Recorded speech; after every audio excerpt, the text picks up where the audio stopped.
Welcome back to our digital broadcast. With me, I have Aloe Blacc that has joined us. How are we doing today? I'm very good. All right. Thanks. We're great to see you here. How are you enjoying Louisville so far? So Louisville so far is all right. I don't know if I need this leather jacket. It's kind of warm kinda outside, warm, but yeah. it's beautiful. We'll cool it down. We'll cool it down a little bit.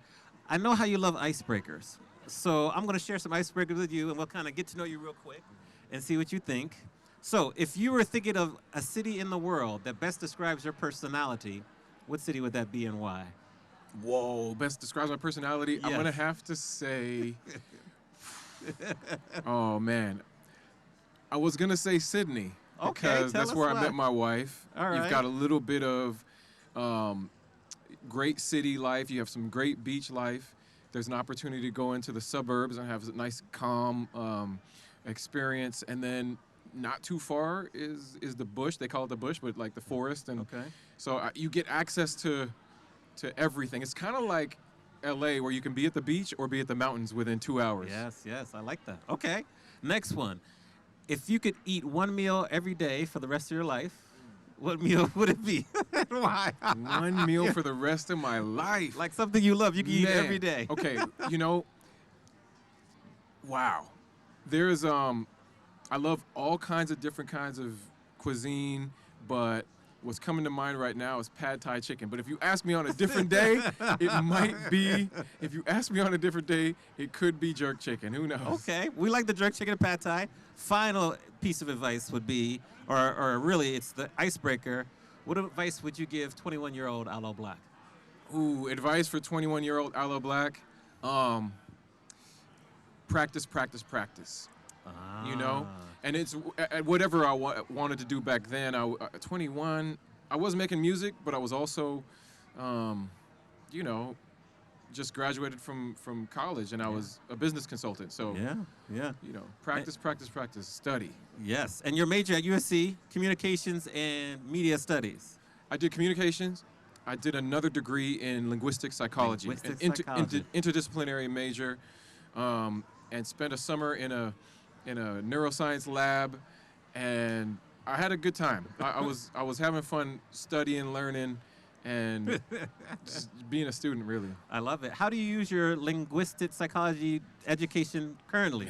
I think from the perspective of, okay, when I was studying linguistics and psychology, I had to read a lot of papers. I had to write papers, and now that has translated into the work that I'm doing as a biotech founder. So I've started a biotech company, and I have to read a lot of papers to understand what's happening in the industry. Yes, you do. What was the inspiration for starting the biotech company? Well, the inspiration was the pandemic. I Yeah. got COVID, and I thought that in an improvement on the immune boosting technology that we have with mRNA vaccines, we need a prophylactic, and I was looking for scientists who had created a molecule that could block the pathogen, and I found them. All right. And how's the process been going? How's the company growing? Like, what's the latest update? The latest update is that we've got 10 candidates across multiple indications. So it was just a COVID project, turned into cancer, sepsis, rheumatoid arthritis, infectious disease, and government agencies are really impressed with our sepsis candidate. Cancer foundations are really impressed with our cancer candidates.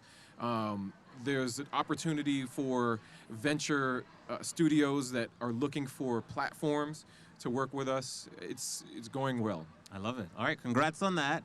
If we go back to when you were laid off for Ernst & Young, I'm curious, how did you gain the courage to go all in on music? Well, I was thinking about going to get another job because as a consultant, there's always a headhunter calling and waiting for you to jump on board on another company. But I thought I'll just try music for a little bit and see what happens. And music just kept happening. I kept getting requests to guest appear on artist projects. I signed a label deal with an indie label, which then graduated to a major label, which then graduated to major hits. And so music sort of chose me. I didn't have to choose. Yeah, I love that. Explain, the theme for your music that you follow, which is like the A.I.M acronym. Talk to us about how you created that and what does it mean? Yeah, a lot of people will ask what kind of music it is that I make, and it's hard for me to stick to one genre. I've had hits in soul music, I've had hits in dance music, pop music, And what it comes down to really is message. So A.I.M stands for affirmation, inspiration, motivation. Making the songs that can be the soundtrack to you living your best life and that can motivate you to achieve the most impossible dream. Now, I appreciate that definition. You've said something else where you call music the last playground for adults. Yeah.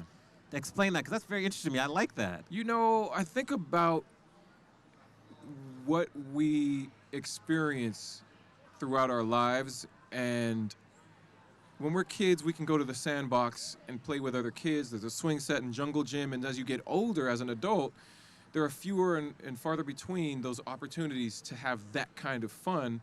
A lot of it becomes very cerebral, and so you can sit and watch a movie for 2 hours, but you're not going to leave the movie theater and retell that story over and over again. Right. But when you hear a song, after the first time, you can go and sing a lyric over and over again, and it's going to continue to play in your head. So that's why I call music the last playground for adults, because we are constantly playing in music. Most people are, I would say, engaged in music in some way throughout the day, whether it's what they're listening to, what they're making, or just what's around, giving them a landscape with which to engage their day. I love it. I love it. So I teach music business at Cal State University Fullerton.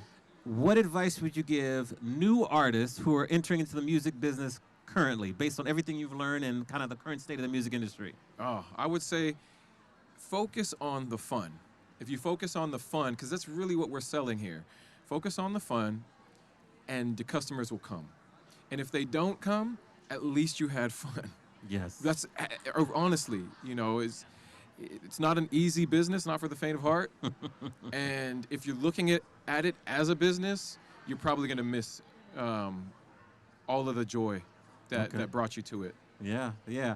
I want to ask you some kind of music writing questions in terms of inspiration. A couple songs I love that you have, like the first song would be Green Light. What's the inspiration and how did you write that song? So Green Lights was a song inspired by sitting in a car, rolling down Sunset Boulevard in Los Angeles and watching all the lights turn green in front of me at the same time, a row of maybe 8 lights ahead of me, at least for a quarter mile. And it was just a moment. And quite often when I hear something, see something, or experience something, it comes with a lyric or maybe a melody. Okay. And the song just flowed out. So Float Out, great one there. What about The Man? The Man was a exercise in collaboration and compilation. I grew up playing the trumpet, and in my middle school orchestra, I learned a song called the Russian Sailor's Dance. And so that influences a piece of The Man. I had a conversation with Dr. Dre, who was encouraging me to write songs that could be more vulnerable yet masculine. Got it. And I had a conversation with my A&R, John A.I.M, at the time. He was like, we need another song. We need an anthem. We need something bigger.